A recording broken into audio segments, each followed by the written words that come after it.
Welcome to The Explainer. Today, we're diving into a pretty profound spiritual idea, one that could totally change how you handle all those little daily frustrations and, maybe guide you toward a much deeper sense of inner peace. But let's start with a question for you.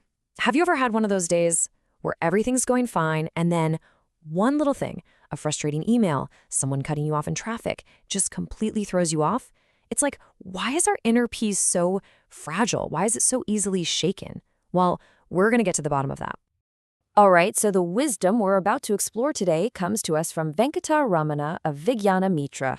And these powerful insights are drawn from an ancient, incredible text, the Bhagavad Gita.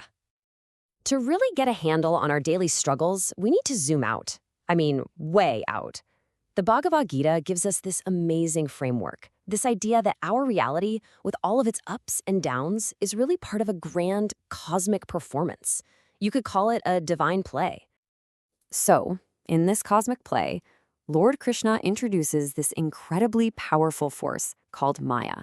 And this verse you see here, it basically says that this divine energy, this Maya, is woven from three fundamental qualities. And, here's the kicker, it is designed to be incredibly difficult to overcome. This isn't some minor thing, it's the very fabric of our reality. So what do we mean by Maya? It's not really a trick or some kind of deception. A better way to think of it is like a beautiful, super complex veil. It's what makes the universe appear so full of contrast and change, all while hiding this one, singular, unchanging reality that's behind it all. Okay, so if Maya is a veil, what's it made of? Well, the Gita tells us it's woven from three fundamental qualities, these cosmic threads known as the Gunas. So you got these three threads. First, there's Sattva. That's your harmony, your clarity, your goodness. Then you've got Rajas. That's the energy of passion, of action, of ambition. It's what gets us up and going. And finally, there's Tamas. That's the quality of inertia, darkness, maybe a little confusion. And literally everything we experience, every person, every situation, is just a unique mix of these three qualities. And it's this constant interplay that makes the whole divine play so dynamic and interesting. And it's this constant pull, this dance between the three gunas, that creates what we're calling Maya's mighty grip. Just like Krishna said in that first verse, this illusion is powerful, on purpose. Trying to see beyond it just through our own strength, well, that's a tough road. So why? Why the challenge? What's the point of this whole cosmic illusion? Well, the purpose isn't to defeat us, not at all. It's actually to build us. Our struggles within this play are kind of like a spiritual gym, designed to help us develop these really profound inner strengths and virtues. And two of the most important virtues we develop are first, patience, or sahana. That's the wisdom that true victory is found in peace. And second, forgiveness, or kshama. This deep understanding that when we forgive others, we're actually unlocking our own happiness. Okay, so Maya is this powerful challenge that's meant to make us spiritually stronger. But how do we actually navigate it, right? How do we find our way through this cosmic maze? Well, the Gita gives us a very clear path. And here it is.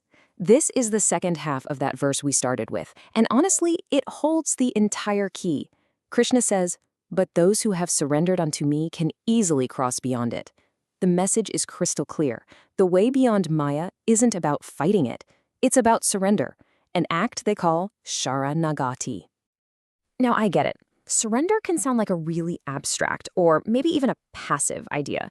So to make it totally clear, let's use a simple, really memorable analogy that brings this whole thing to life. Okay, imagine you're going to a friend's house and they have this huge guard dog. That dog, that's Maya. So step one, you're a stranger, you walk up to the door, and the dog just goes wild, barking like crazy. It sees you as a threat, an obstacle. But then, step two, the owner, who represents the divine, steps outside. And what happens? Instantly, that dog's entire attitude changes. It's calm, it's friendly, maybe even wagging its tail. And then step three, you surrender. By focusing all your attention on the owner, not on fighting the dog, you realize the obstacle, Maya, was never actually your enemy. It was just doing its job.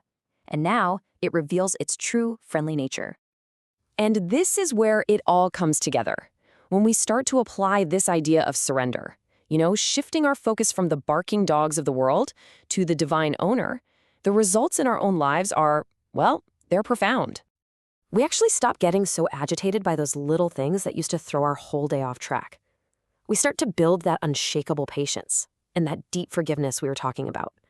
And maybe most importantly, we start to see the divine not just in some far-off place, but in every single person we meet. We start to recognize this one universal energy that connects everything, and we finally get to a place of lasting, real tranquility. And it's so important to get this. This journey is about way more than just feeling a little better each day.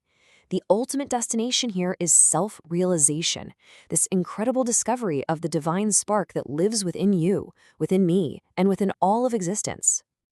And that brings us to the most important part of all of this, making it real for you.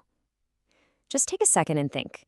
What situation, what relationship, what worry in your life right now is your guard dog? Where can you practice shifting your focus from the obstacle to the owner? Where in your life can you practice surrender today? That's it for this explainer on Maya and finding inner peace. Thanks so much for joining us, and we'll see you next time on The Explainer.